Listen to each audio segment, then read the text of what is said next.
Assalamualaikum warahmatullahi wabarakatuh. Apa kabar sahabat Zakat TV? Berjumpa kembali dalam program Suara Perempuan Muslimah. Kalau kita sering mendengar tentang para korban nafsa, seringkali kita mereka harus menanggung perlakuan buruk dari masyarakat, dijauhi dan bahkan dihujat.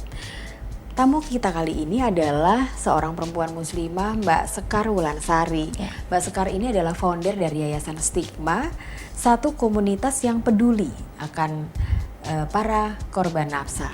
Assalamualaikum Mbak. Waalaikumsalam Mbak. Apa kabar? Baik, alhamdulillah. Mbak, kita akan berbincang seputar komunitas atau yayasan. Saya sebutnya yayasan. Yayasan yang didirikan oleh Mbak Wulan dan teman-teman. Ya. Mbak, tadi sempat disinggung bahwa memang korban nafsa itu seringkali masyarakat menutup sebelah mata, bahkan kadang-kadang bisa menutup hati untuk mendekati mereka, menjauhi dan bahkan mereka dihujat. Harusnya kita malah dekati mereka ya. Nah, Mbak, apa sih sebenarnya yang dilakukan oleh komunitas ini untuk mereka tuh apa? Iya, jadi untuk di Yayasan Stigma kita memiliki beberapa kegiatan. Yang pertama itu kita punya program namanya pengurangan dampak buruk. Jadi kita menjangkau teman-teman pecandu yang masih aktif menggunakan untuk kita kasih edukasi mengenai HIV dan AIDS. Terus kedua, kita juga punya program advokasi. Jadi kita melihat bahwa permasalahannya itu ternyata bukan hanya tentang kecanduan, tapi juga ada permasalahan hukum untuk teman-teman korban nafsa. Hukum artinya apa? Mereka sebenarnya tahu kan bahwa yang mereka gunakan itu adalah melanggar hukum, ilegal gitu. Ya. Tapi ini ya itu benar. Maksudnya di Undang-Undang Narkotika yang sekarang juga mengatakan hal tersebut gitu ya. Tapi pada yang kita maksud di sini adalah ketika mereka tertangkap, mereka mendapatkan perlakuan yang tidak manusiawi gitu ya. Jadi penyiksaan dan lain-lain gitu. Jadi kita lebih berpikir bahwa bagaimana caranya membuat mereka terlindungi juga meskipun mereka bersalah dan terbukti menggunakan barang secara ilegal itu, tapi mereka juga tetap diperlakukan dengan manusiawi sampai terbukti bersalah di pengadilan nanti gitu. Berarti proses pendampingan hukumnya justru ya, konsultasi untuk mereka hukum nyaman untuk keluarga. Meskipun mereka tahu ya bahwa yang mereka lakukan itu adalah salah. Mbak, tapi membangun sebuah yayasan ini kan tidak mudah gitu ya. Apa sih sebenarnya menggerakkan Mbak Wulan untuk membangun yayasan ini, Mbak? Iya, jadi pada tahun 2001 itu saya dikelilingi oleh teman-teman, sahabat-sahabat, saudara-saudara yang menggunakan itu. Saya melihat beberapa sahabat saya akhirnya wafat. Terus keluarga terdekat saya terkena juga gitu. Jadi saya pikir pasti ada sesuatu yang membuat mereka, karena saya melihat dinamikanya sulit sekali untuk berhenti menggunakan ya. Gitu. Jadi saya merasa bahwa pasti ada sesuatu di balik ini semua yang membuat mereka itu sulit untuk berhenti dan berjuangnya dari waktu ke waktu seperti itu terus gitu. Jadi saya berpikir mungkin bagaimana kalau misalnya menggunakan waktu saya untuk membantu teman-teman yang masih berjuang dengan kecanduannya gitu. Oke. Justru untuk menemukan apa sih sebenarnya faktornya ini gitu ya, yang membuat mereka jadi sulit sekali untuk lepas kayak begitu. Nah Mbak, setelah membangun yayasan ini, setelah melihat dengan mata kepala sendiri, terjun langsung, itu kebanyakan apa? Mbak Wulan mendapat jawaban apa dari pertanyaan itu? Lebih kepada peer pressure ya, tekanan sebaya. Jadi untuk pada ukuran waktu umur tertentu kayak ada proses pencarian jati diri, kemudian tren bilang bahwa ada barang baru, efeknya seperti ini dan lain-lain, kalau nggak make nggak keren dan lain-lain. Jadi itu saling memotivasi satu sama lain untuk menggunakan dan mencoba. Yang akhirnya ketika pada waktu itu tahun 90-an itu belum banyak edukasi mengenai efek samping narkotika ya. Jadi ketika sekalinya menggunakan heroin misalnya contohnya, ternyata mereka harus ada masa di mana withdraw symptoms, jadi harus sakau, yang menyebabkan mereka akhirnya sulit untuk keluar dari lingkaran itu gitu. Jadi itu ya namanya kecanduan. Tapi Mbak, itu kan di usia pada saat mereka justru rapuh, artinya di usia-usia mereka sedang mencari jati diri. Jadi itu kisarannya antara belasan tahun begitu ya? Belasan tahun. Itu berarti angkanya paling banyak ditemukan memang di usia segitu? Usia SMA ya. Usia SMA. pada saat tahun 90-an. Tahun 90. Tapi apakah sekarang anggota yang mereka yang para korban yang sudah didekati oleh yayasan Mbak Sekar ini, yayasan Stigma, itu memang ada nggak yang lebih tua dari itu? Ada yang usianya lebih senior? Ternyata lebih tua itu faktornya bukan karena tapi karena dia kayaknya udah memilih untuk tidak berhenti. Jadi ketika kita dekati itu usianya sudah hampir 50 tahun dan masih tetap memilih untuk menggunakan narkoba gitu. Nah, sementara Mbak, Yayasan Stigma ini kan membantu mereka untuk pulih, untuk menjauh gitu ya. Itu pasti ada lebih ada kesulitan kan, atau ada paling tidak ada perbedaan mendekati mereka yang masih bisa dipengaruhi untuk baik sama mereka yang pribadinya sudah terbentuk usia 40 tahun ke atas itu tadi. Gitu. Itu bagaimana caranya? Kalau terbentuk itu lebih kepada gini ya Mbak. Terbentuk itu lebih karena efek drugsnya itu yang membentuk kepribadian baru. Jadi ketika seseorang menggunakan drugs itu membentuk kepribadian baru. Jadi yang misalnya yang tadinya tidak suka berbohong jadi berbohong, dan tidak suka mencuri akhirnya tidak mencuri. Jadi nggak ada beda usia? Tidak ada. Jadi dia membentuk karakter baru karena kebutuhan-kebutuhan dan side effect dari drugsnya itu sendiri. Gitu. Jadi kalau pada dasarnya sih aku pikir mereka anak yang tidak bermasalah secara mental.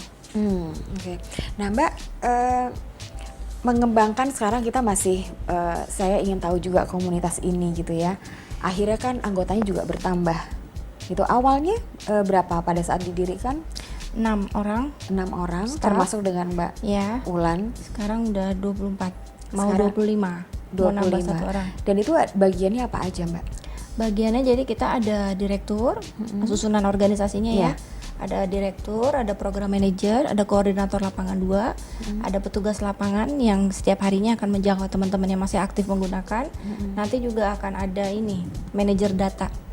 Karena kita merasa penting banget untuk menganalisa data-data teman-teman. Itu setiap tahun dilihat perkembangannya gitu ya Mbak. Trennya seperti apa? Angka kalau sampai saat ini 8 tahun sudah berdiri yayasan ini, angka yang didapat itu bagaimana jumlahnya? Semakin turun atau semakin naik? Semakin naik Mbak. Semakin naik. Dan mereka paling banyak itu menggunakannya jenis apa Mbak? Heroin. Putaho. Nah itu bisa nggak dijelaskan Mbak? Saya agak awam soalnya. Itu apa namanya? Ada perbedaan? Kenapa kok heroin yang lebih banyak diminati? Kalau gini ya, maksudnya kalau karakteristik orang itu berbeda-beda ya. Aku pikir latar belakang pekerjaan juga berpengaruh, pemilihan zat gitu ya. Terus dia itu sukanya jenis zat apa? Ada yang suka jenis zat yang downer yang memang dia bikin relax. Ada dia yang memang sukanya jenis zat yang dia harus aktif gitu. Dia harus produktif gitu. Nah mungkin untuk teman-teman yang dijangkau oleh Stigma, karena kita fokusnya pada mengurangi HIV/AIDS di kalangan teman-teman pengguna narkotika suntik, ya otomatis yang kita dekati adalah teman-teman pengguna heroin yang dengan cara suntik. Gitu. Mbak, nanti kita akan lanjutkan lagi. Saya juga ingin, pastinya sahabat Zakat TV juga ingin tahu lebih banyak bagaimana menanamkan kesadaran untuk pulih. Sesaat lagi bersama kami di Suara Perempuan Muslimah.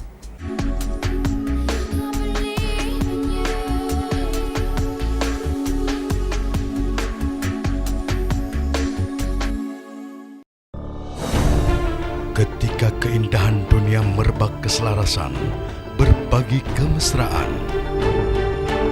Ketika sejuta tangan merangkai kebahagiaan dalam kehidupan yang harmoni. Ketika zakat Anda wujudkan indahnya dunia.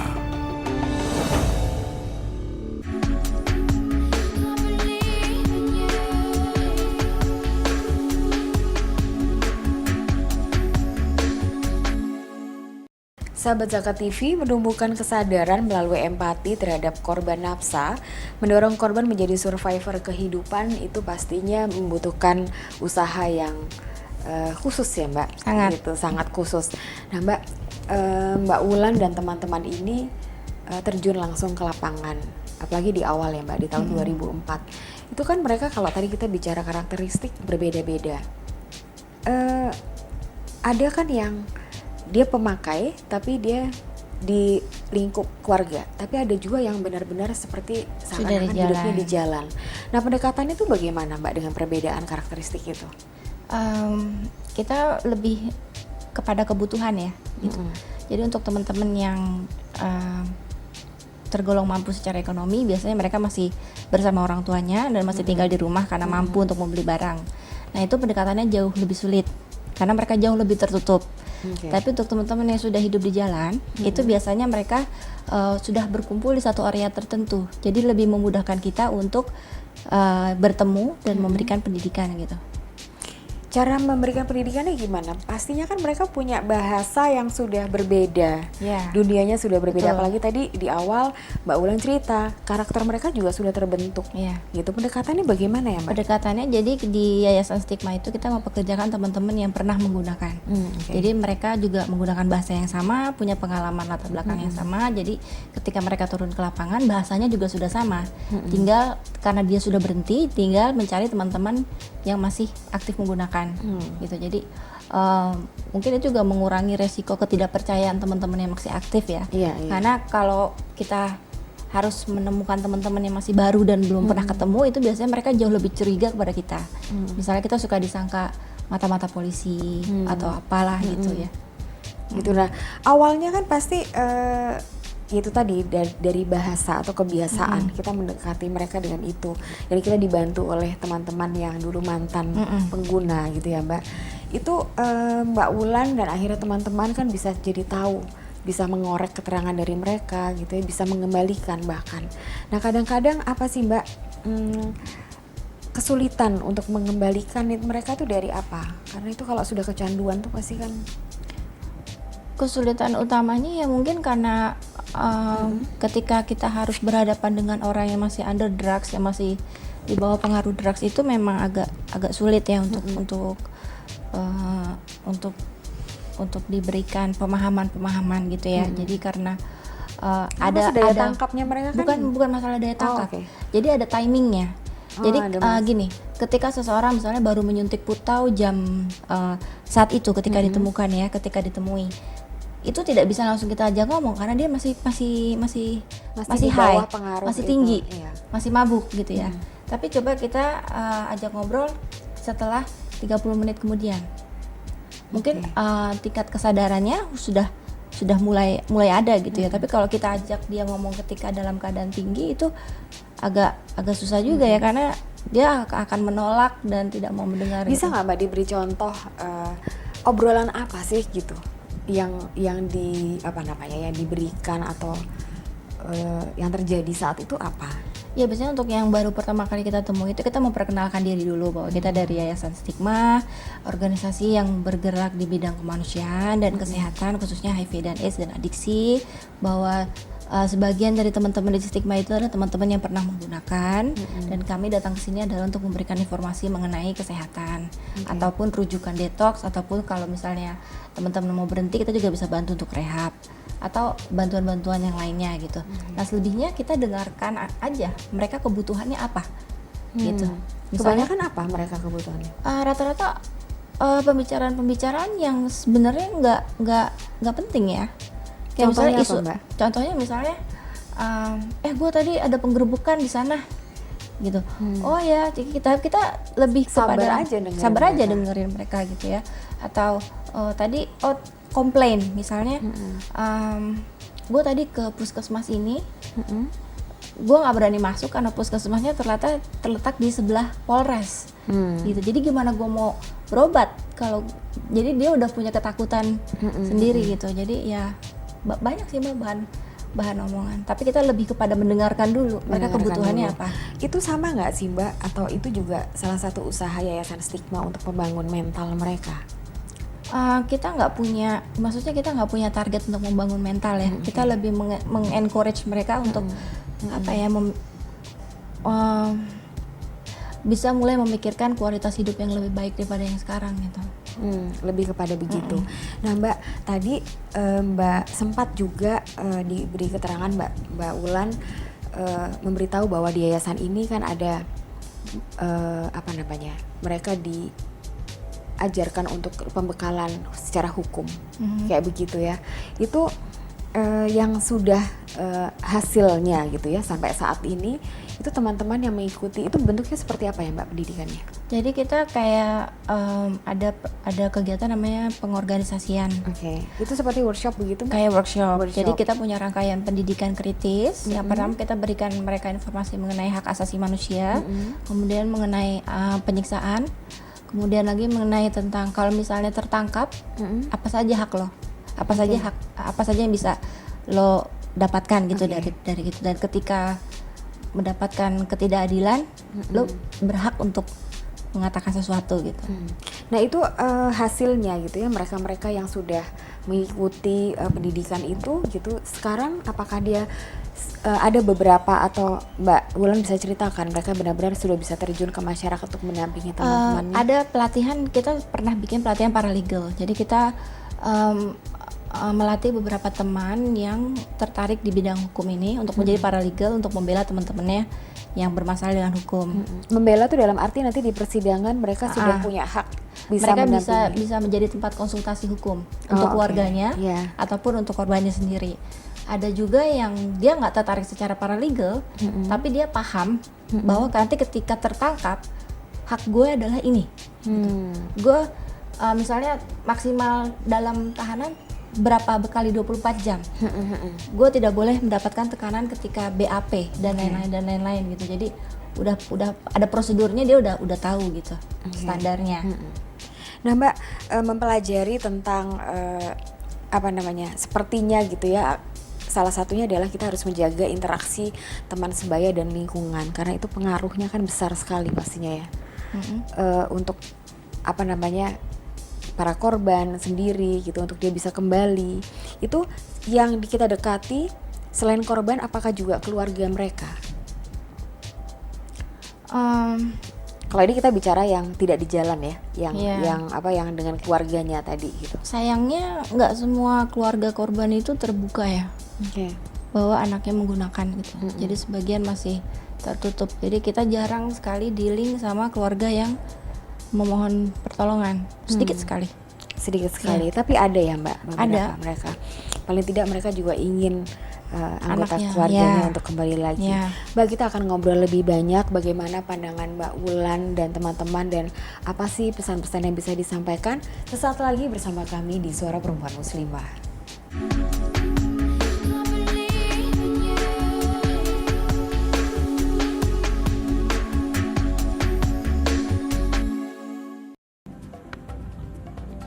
Semangat kemenangan harus berasal dari sportivitas yang datang dari hati.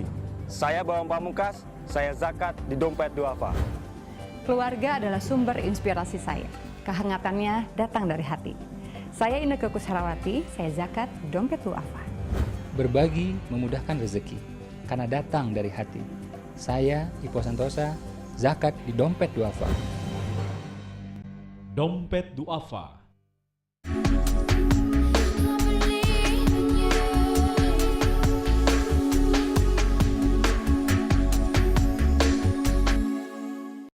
Sahabat Zakat TV, kita akan lanjutkan perbincangan kita bagaimana juga mantan pengguna ini akhirnya bisa berbalik ya Mbak, memberikan kontribusi yang besar untuk teman-teman yang juga mau pulih gitu. Mbak, tadi ada yang menarik bahwa ada kesulitan justru malah mereka yang masih bersama keluarganya gitu ya, karena mungkin keluarga ini sangat melindungi begitu hingga kesannya sangat tertutup. Tapi setidak-tidaknya kan dari Yayasan Stigma juga tetap berusaha untuk masuk ke lingkungan itu kan Mbak? Jika diminta. Iya. Ada nggak kesadaran sendiri untuk paling tidak dengan cara ngobrol mancing-mancing sedikit akhirnya membuat mereka meminta Yayasan Stigma untuk membimbing? Kalau Stigma itu lebih fokus ke teman-temannya sebenarnya. Tapi ketika teman-teman membutuhkan bilang bahwa tolong dong bantuin ngomong ke orang tua kalau misalnya mau berhenti. Nah itu kita akan bantu ngomong gitu. Tapi kalau intervensi langsung kita kecil kemungkinan untuk itu ya Mbak. Tapi Mbak Wulan sebagai pendiri Yayasan Stigma, kalau tadi kita lihat angkanya kan semakin naik, begitu ya Mbak. Itu seberapa besar sih optimisme Mbak Wulan bersama teman-teman untuk masa depan para korban ini? Gitu, bahwa mereka akan kembali lagi hidup normal, begitu?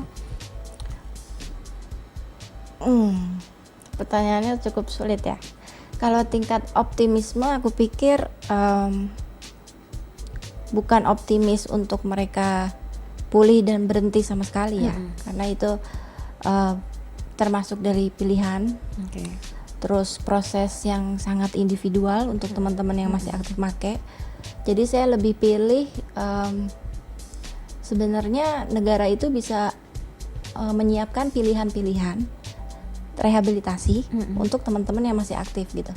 Jadi ketika ditawarkan, kan gini, ada yang cocok hanya detoksifikasi medis aja selama 2 minggu cukup. Gitu ya. Setelah itu dia bisa maintain bertahun-tahun tidak make. Ada yang hanya menggunakan metode narkotik anonymous, jadi hanya sharing, ngobrol, datang rutin ke setiap pertemuan antar teman-teman pecandu, itu cukup buat dia. Ada yang cukup dengan masuk penjara sekali gitu, jerak.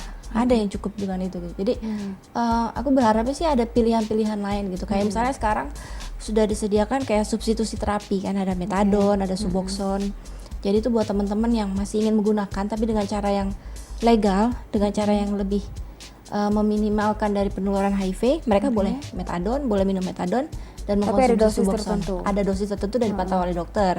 Dan mereka harus ke klinik dan rumah sakit gitu. Tapi itu efektif, Mbak? Aku melihat itu cukup efektif karena mereka bisa lebih produktif, bisa bekerja, bisa kembali lagi ke keluarga. Tapi itu tidak membuat mereka jadi ketergantungan dengan alternatif obat. Tetap ketergantungan selama usia mereka. Selama pilihan, selama mereka memilih untuk tetap menggunakan itu gitu. Tapi mereka bisa hidup normal di. Ya, mereka bisa bekerja. Yang penting itu bekerja, kan. Mereka bisa produktif lagi. Karena kontribusi murah, yang positif. Murah kan. Kayak misalnya metadon itu bisa didapat hanya dengan Rp5.000. Terlebih ketika kartu sehat keluar ini ya, DKI Jakarta bisa gratis. Itu jauh lebih memudahkan. Berarti tinggal ongkos transport. Kalau dulu itu 15.000. Bayangkan kalau ketika satu orang pecandu harus menggunakan putau 1 gram satu hari dengan biaya ratusan ribu. Jadi kalau dengan minum metadon itu dia nggak perlu merampok atau melakukan tindakan kriminal. Jadi itu juga meminimalkan tingkat kriminalitas.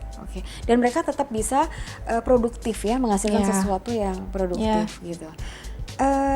Tapi dari pengamatan Yayasan Stigma sendiri, apakah pemerintah sebenarnya sekarang sudah memfasilitasi bentuk rehabilitasi yang diharapkan, Mbak?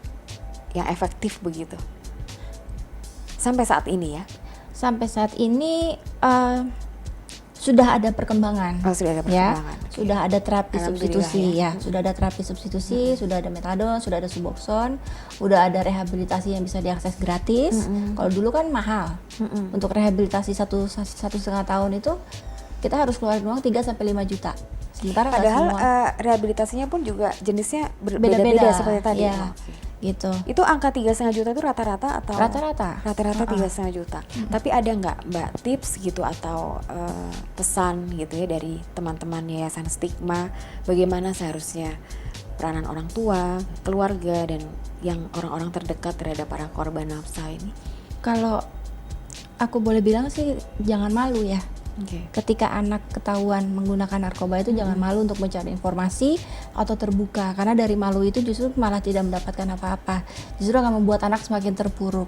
Terus yang kedua, waspada ketika terjadi perubahan-perubahan perilaku pada anak. Contohnya gimana Mbak? Misalnya yang tadinya periang pendiam, tiba-tiba barang di rumah banyak yang hilang, tiba-tiba pelajaran turun, atau ada kebiasaan-kebiasaan di luar kebiasaan yang biasa dia lakukan gitu. Maksudnya orang tua juga harus aware ya sama perubahan-perubahan yang terjadi pada anak. Tapi yang lebih penting adalah ketika orang tua tahu anak menggunakan, sebaiknya tidak usah malu dan tidak menganggap itu sebagai aib gitu. Tapi bawa anaknya keluar, cari pertolongan sesegera mungkin gitu. Karena menutupi sesuatu itu buat aku kasihan anaknya, kasihan keluarganya. Ketika satu anak sakit, memiliki kecanduan, satu rumah sakit. Oke. Gitu. Meskipun yang lain bukan pengguna Bukan, ya. tapi sakit secara psikis kan. Orang tua kecewa, Iya. kakak adiknya takut, Mm-mm. ya kan? Yang jadi korban juga merasanya kayak dijauhin, merasanya kayak dikucilkan, padahal enggak. Atau dengan tahu, orang tua jadi lebih tahu bagaimana cara bicara sama anaknya.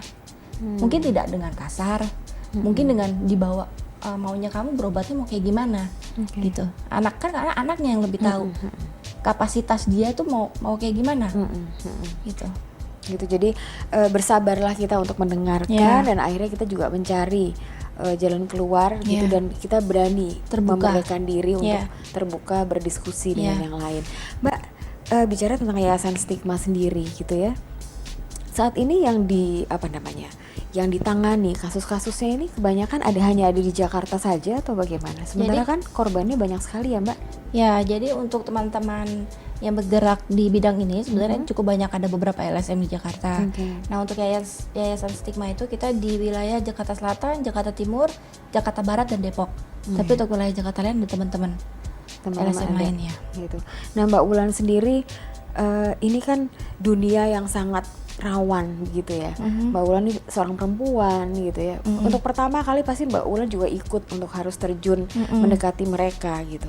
Itu gimana Mbak untuk mengatasi mereka, karena perempuan tuh suka banyak kendala kan? Iya.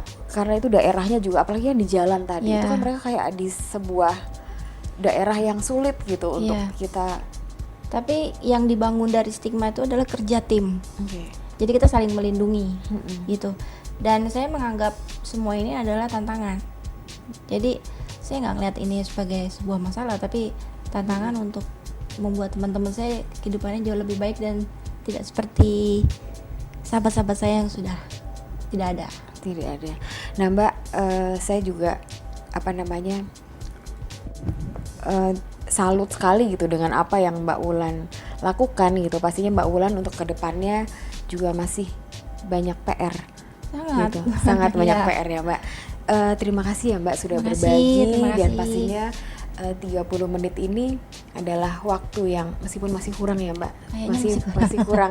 Banyak sekali Iya. tentang korban nafsa dan Iya. apa dan bagaimana. Paling tidak kita tahu bahwa generasi muda adalah aset bangsa, maka memastikan tumbuhnya generasi muda yang sehat dan berkarakter adalah tanggung jawab kita semua. Iya.